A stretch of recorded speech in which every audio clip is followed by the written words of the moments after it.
ನಾನು ವಿರಾಟನಗರದ ರಾಜ ಉತ್ತರ ಕುಮಾರ, ಪರಾಕ್ರಮಿ, ವೀರಾದಿ ವೀರ, ಶೂರ.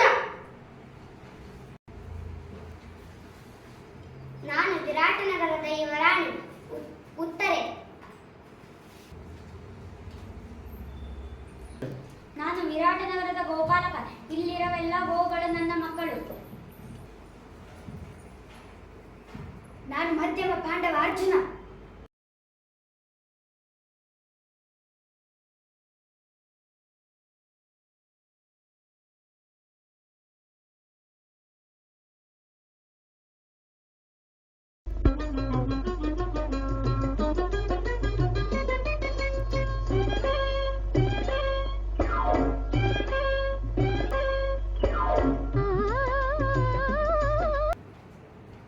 ಯುವರಾಜ ಉತ್ತರ ಕುಮಾರರಿಗೆ ಜಯವಾಗಲಿ. ಜಯವಾಗಲಿ. ಕೌರವರು ನಮ್ಮ ದನಕರನ್ನು ಸೆರೆ ಹಿಡಿದಿದ್ದಾರೆ, ಅಲ್ಲದೆ ನಮ್ಮ ಮೇಲೆ ಯುದ್ಧಕ್ಕೂ ಬಂದಿದ್ದಾರೆ. ದಯಮಾಡಿ ತಾವು ಬಂದ ನಮ್ಮ ದನಕರನ್ನು ಬಿಡಿಸಿರಿ. ಹೇಳಿ ಗೋಪಾಲಕನೇ, ಅಂಜುಗುರ್ಕನೇ, ಯುದ್ಧಕ್ಕೆ ಓಡಿ ಬಂದಿರುವೆಯಾ? ಈ ಹೇಳಿ ದನಗಾಡಿಯನ್ನು ಹೊರಗೆ ಹಾಕಿ. ಸ್ವಾಮಿ, ನಾನು ಹೆದರಿ ಬಂದ ಹೇಳಿಯಲ್ಲ, ನಿಮ್ಮ ಸಹಾಯವನ್ನು ಬೇಡಿ ಬಂದಿರುವ ಸೇವಕ. ಈಗ ನೀವು ಯುದ್ಧ ಮಾಡಿ ಕೌರವರನ್ನು ಓಡಿಸಬೇಕು, ದನಕರನ್ನು ಬಿಡಿಸಬೇಕು. ಗೋಗಳಿಲ್ಲದಿದ್ದರೆ ಮಕ್ಕಳ ಹಸಿವಿನಿಂದ ಸಾಯಬೇಕಾಗುತ್ತದೆ. ನಾನು ಯುದ್ಧಕ್ಕೆ ಬಂದರೆ ಆಯ್ತು, ಕೌರವ ಸೈನ್ಯ ಒಂದೇ ಕ್ಷಣದಲ್ಲಿ ನಾಶ. ಆ ಬುದ್ಧಿಗೆ ಕೌರವರಿಗೆ ಅಷ್ಟು ತಿಳಿಯಬೇಡವೇ? ಉತ್ತರ ಕುಮಾರನೆಂದರೆ ಅವರೇನೆಂದು ತಿಳಿದಿದ್ದಾರೆ? ಹೌದು ಸ್ವಾಮಿ, 3 ಲೋಕಗಳಲ್ಲಿಯೂ ನಿಮ್ಮಂತ ಶೌರ್ಯವಿಲ್ಲ. ಕೌರವರಿಗೆ ಎಲ್ಲಿ ಗೊತ್ತು ಈ ವಿಚಾರ? ಹೌದು, ಆ ಕೌರವರು ಮಲಗಿದ್ದ ಸಿಂಹವನ್ನು ಚಲಿಸಿದ್ದಾರೆ, ಹಸಿದ ಹುಲಿಯನ್ನು ಕೆಣಕಿದ್ದಾರೆ, ಹುತ್ತದ ಬಾಯಿ ಕೈ ಹಾಕಿದ್ದಾರೆ. ಈಗ ನಾನು ಯುದ್ಧಕ್ಕೆ ಹೊರಡಬೇಕು. ಎಲೆ ಗೋಪಾಲಕ, ಕೌರವರ ಕಡೆ ಯಾರು ಬಂದಿದ್ದಾರೆ? ಸ್ವಾಮಿ, ಕೌರವರ ಕಡೆಯಿಂದ ಭೀಷ್ಮ, ದ್ರೋಣ, ಕರ್ಣ ಮೊದಲಾದವರೆಲ್ಲ ಬಂದಿದ್ದಾರೆ. ನಾನೀಗ ಅಲ್ಲಿ ಯಾರೊಡನೆ ಯುದ್ಧ ಮಾಡಬೇಕು? ನನಗೆ ಎದುರಾಗಿ ನಿಲ್ಲುವವರು ಇವರಲ್ಲಿ ಯಾರಿದ್ದಾರೆ? ಅಣ್ಣ, ನೀನು ಕೌರವರ ಸೈನ್ಯದ ಮುಖಂಡನಾದ ಭೀಷ್ಮರೊಡನೆ ಯುದ್ಧ ಮಾಡು, ಅವನನ್ನು ಸೋಲಿಸು. ಚೇಚೆ, ಅವನೊಬ್ಬ ಮುದುಕ, ನಾನು ನವ ಯುವಕ. ಹಾಗಾದರೆ ದ್ರೋಣರೊಂದಿಗೆ ಯುದ್ಧ ಮಾಡು. ನಾನಾದರೂ ಕ್ಷತ್ರಿಯ ವೀರ, ಅವನು ಬ್ರಾಹ್ಮಣ, ಅವನೊಡನೆ ಯುದ್ಧ ಮಾಡುವುದೇ? ಇಂಥವನನ್ನು ಕೊಂದು ನಾನು ಯಾವ ಪಾಪ ಕಟ್ಟಿಕೊಳ್ಳಲಿ? ಹಾಗಾದರೆ ಮಹಾಶೂರನೆಂದು ಖ್ಯಾತಿ ಪಡೆದಿರುವ ಕರ್ಣನನ್ನಾದರೂ ಸೋಲಿಸು. ಚೇಚೆ, ಅವನು ಸೂತ ಪುತ್ರ.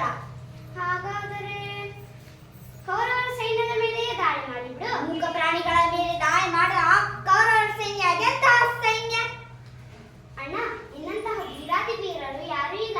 ಬೇಗನೆ ಹೋಗಿ ನಮ್ಮ ಗೋಗಳನ್ನು ಬಿಡಿಸಿಕೊಂಡು ಬಾ. ಎಲೈ ಸೇವಕರೇ, ನನ್ನ ಖಡ್ಗವೆಲ್ಲಿ? ಬಿಲ್ಲು ಬಾಣ ಬತ್ತಳಿಕೆ ಎಲ್ಲವನ್ನೂ ಬೇಗ ತನ್ನಿ. ಎಲೈ ಗೋಪಾಲಕ, ನೀನು ಹೋಗಿ ಕೌರವರಿಗೆ ನಾನು ಉತ್ತರ ಕುಮಾರ ಯುದ್ಧಕ್ಕೆ ಬರೋಣ ತಿಳಿಸು. ಇಂದು ಕೌರವರ ಸೈನ್ಯ ಧೂಳಿಪಟವಾದಂತೆ ಸರಿ. ಆದರೆ ಏನು ಯುವರಾಜರೇ? ನಾನೇನೇ ಯುದ್ಧಕ್ಕೆ ಸಿದ್ಧ. ನನ್ನ ರಥ ಬಿಲ್ಲು ಬಾಣಗಳು ಸಿದ್ಧ. ನನ್ನ ರಥದ ಸಾರಥಿಯೇ ಇಲ್ಲವಲ್ಲ. ಹಿಂದಿನ ಯುದ್ಧದಲ್ಲಿ ಅವನು ಮರಣ ಹೊಂದಿದ್ದಾನೆ. ನನಗೀಗ ಒಬ್ಬ ಒಳ್ಳೆಯ ಸಾರಥಿ ಸಿಕ್ಕರೆ ಕೌರವರ ಸೈನ್ಯವನ್ನು ಸಂಪೂರ್ಣವಾಗಿ ನಾಶ ಮಾಡಿಬಿಡುತ್ತೇನೆ. ರಾಜಕುಮಾರಿ ಉತ್ತರ, ಏನು ಗಂಭೀರ ಚಿಂತಿರಲಿರುವಾಗಿದೆಯಲ್ಲ? ಹೌದು, ಕೌರವರು ನಮ್ಮ ಗೋವುಗಳನ್ನು ಸೆರೆ ಹಿಡಿಯುತ್ತಿದ್ದಾರೆ, ನಮ್ಮ ಮೇಲೆ ಯುದ್ಧಕ್ಕೂ ಬಂದಿದ್ದಾರೆ. ಈಗ ನನಗೆ ಒಬ್ಬ ಸಾರಥಿ ಬೇಕಾಗಿದೆ. ಮಗಳೇ, ನನಗೆ ನೃತ್ಯವನ್ನು ಕಲಿಸುವುದು ಮಾತ್ರ ಗೊತ್ತು. ನೀವು ಹಿಂದೊಮ್ಮೆ ಅರ್ಜುನನ ಸಾರಥಿಯಾಗಿದ್ದೀರಿ ಎಂದು ನನಗೆ ಹೇಳಿದ್ದೀರಿ ಅಲ್ಲವೇ?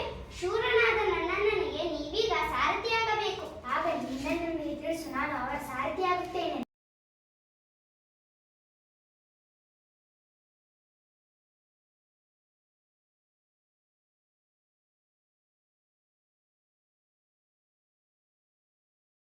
ಯುದ್ಧ ಭೂಮಿಯ ಒಂದು ಭಾಗ. ಉತ್ತರ ಕುಮಾರ ಕೌರವನ ಸೈನ್ಯವನ್ನು ಕಂಡು ಹೆದರಿ ರಥದಿಂದ ಹಾರಿ ಓಡಿ ಹೋಗುತ್ತಿದ್ದಾನೆ. ಅವನ ಬೆನ್ನು ಹತ್ತಿ ಸಾರಥಿ ಬೃಹನ್ನಾಳಿ ಓಡಿ ಬರುತ್ತಿದ್ದಾಳೆ. ನಿಲ್ಲು ಉತ್ತರ ಕುಮಾರ, ನಿಲ್ಲು. ನಾನು ನಿಲ್ಲುವುದಿಲ್ಲ. ಅಬ್ಬಾ, ಅದೆಂತಹ ದೊಡ್ಡ ಸೈನ್ಯ! ನಾನು ಯುದ್ಧ ಮಾಡುವುದು ಖಂಡಿತ ಸಾಧ್ಯವಿಲ್ಲ. ಯುವರಾಜ, ಯುದ್ಧ ಭೂಮಿಯಿಂದ ಓಡುವುದು ನಿನಗೆ ಉಚಿತವಲ್ಲ. ನೀನೆಂತಹ ಸಾರಥಿ? ನಾನು ಆಜ್ಞೆ ಮಾಡಿದರೂ ನೀನೇಕೆ ನಿಲ್ಲಿಸಲಿಲ್ಲ? ನೀನು ನನ್ನ ಸೇವಕನೆಂದು ತಿಳಿದಿಲ್ಲವೇ? ರಥ ನಿಲ್ಲಿಸಿದ ಕಾರಣ ರಥದಿಂದ ಜಿಗಿದೆ. ನೋಡಿದವರೆಲ್ಲ ನಗುವಂತೆ ಮಾಡಿ ನಡೆ, ನನ್ನ ಮುಂದೆ ನಿಲ್ಲಬೇಡ. ಎಲೆ ಉತ್ತರ ಕುಮಾರ, ಅರಮನೆಯಲ್ಲಿ ಸುಂದರ ಎದುರಿಗೆ ಏನೆಂದು ಜಂಬ ಕೊಚ್ಚಿಕೊಂಡೆ. ಈಗ ಆಶಾವರು ಎಲ್ಲಿ ಹೋಯಿತು? ಅದೆಲ್ಲ ನನಗೆ ಈ ಯುದ್ಧ ಬೇಡ. ರಥವನ್ನು ವಿರಾಟನಕ್ಕೆ ಹಿಂದಿರುಗಿಸು. ನಾನು ನಿನ್ನನ್ನು ಬಿಡುವುದಿಲ್ಲ. ಈ ಖಡ್ಗವನ್ನು ತೆಗೆದುಕೊಂಡು ನಡೆ ಯುದ್ಧಕ್ಕೆ. ಅಯ್ಯೋ ಸಾರಥಿ, ಯುದ್ಧದಲ್ಲಿ ಸಾಯುವುದನ್ನು ಇದು ತೆಗೆದುಕೋ. ಈ ಖಡ್ಗವನ್ನು ನೀನೇ ನನ್ನನ್ನು ಕೊಂದು ಬಿಡು. ಎಂತ ಮಾತುಗಳನ್ನು ಆಡುತ್ತಿದ್ದೀಯೇ ಉತ್ತರ ಕುಮಾರ?